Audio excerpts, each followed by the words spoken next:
The topic of my talk is device art with 3 exclamation points. I was so excited to not have to use colons in a title for once that I thought a new form of punctuation was needed. I am a polymedia artist from Toronto. I make art with traditional media like paint, and using computers, I create images using code and employ electronics to create site-specific installations, such as this recent one in Toronto. A word first about the term device art, which is relatively new, although examples of it can be traced back for some time. The term was coined in 2004 by media scholar Michiko Kusahara, and it describes a media art that integrates art and technology, as well as design, entertainment, and pop culture, which is a lot about what TED does. Device art exists less to address a need or a function as it does to provide the artist with an outlet for communication.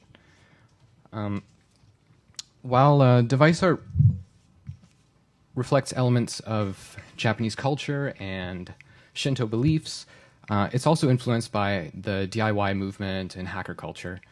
And most importantly, it's a concept which allows us to re-examine art in a historical and contemporary tradition and propose new ways of looking at media and art in general. Device art challenges traditional paradigms by bringing art outside the gallery and museums and bringing it to a much wider audience. Artists can think about producing 10,000 pieces for $10 instead of 10 pieces for $10,000. Here, the object itself is context, and rather than just being a medium for the delivery of content. Artists use and invent technology in ways that engineers don't always think about. Tenori-on, meaning sound on your palm in Japanese, is a work by Toshio Iwai, who worked with Yamaha to realize this wonderful musical instrument that allows you to play music in a purely visual fashion. Technology can also be a powerful tool to articulate biology, and these themes are prevalent in Theo Jansen's work, who was a presenter at TED in 2007. These large-scale sculptures are powered by the wind. This fusion of art and engineering is increasingly prevalent in our contemporary experience, such as this extraordinary sculpture, which is a set of cones that are actually electromagnets, and their magnetic fields are modulated by music. They affect a ferromagnetic fluid in which the cones bathe. Meiwa Denki is an art and music unit that sells products.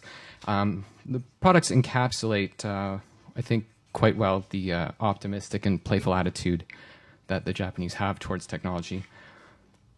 Their exhibitions and performances are referred to as product demonstrations.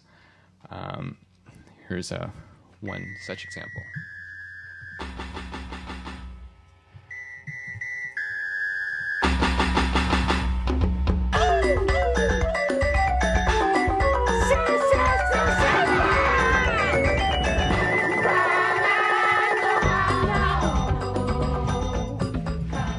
Goes on like this forever.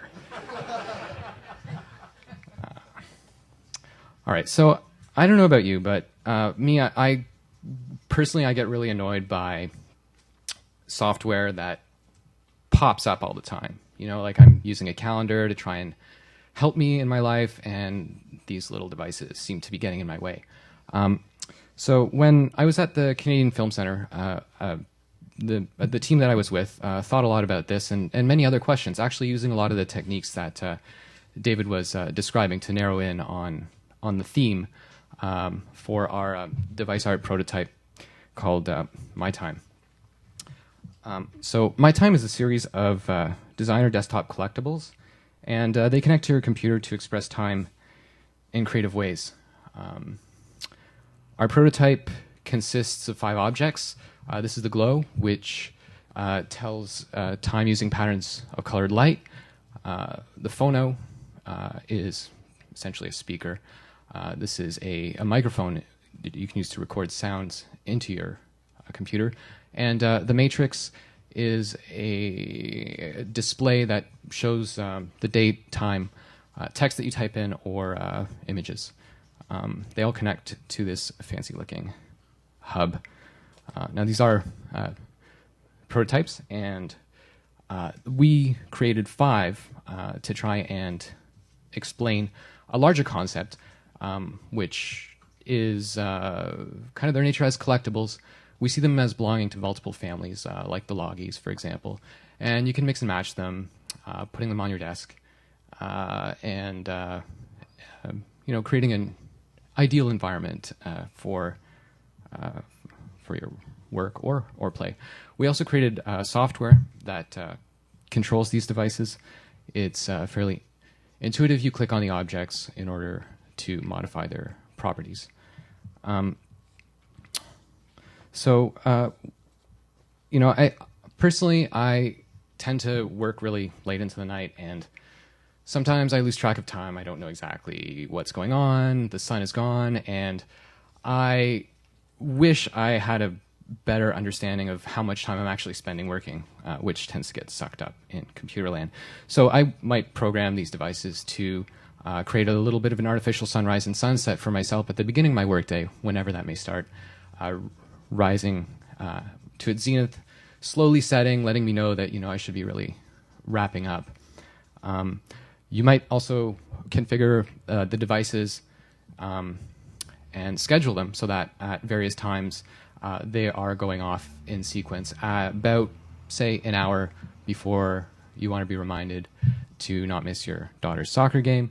You would have text scroll across the display, and getting closer to the event, or might start to flash red, and maybe when it's a few minutes past your deadline for leaving, the subtle voice of your daughter reminding you not to miss her soccer game that you've pre-recorded comes up and makes you run to your automobile.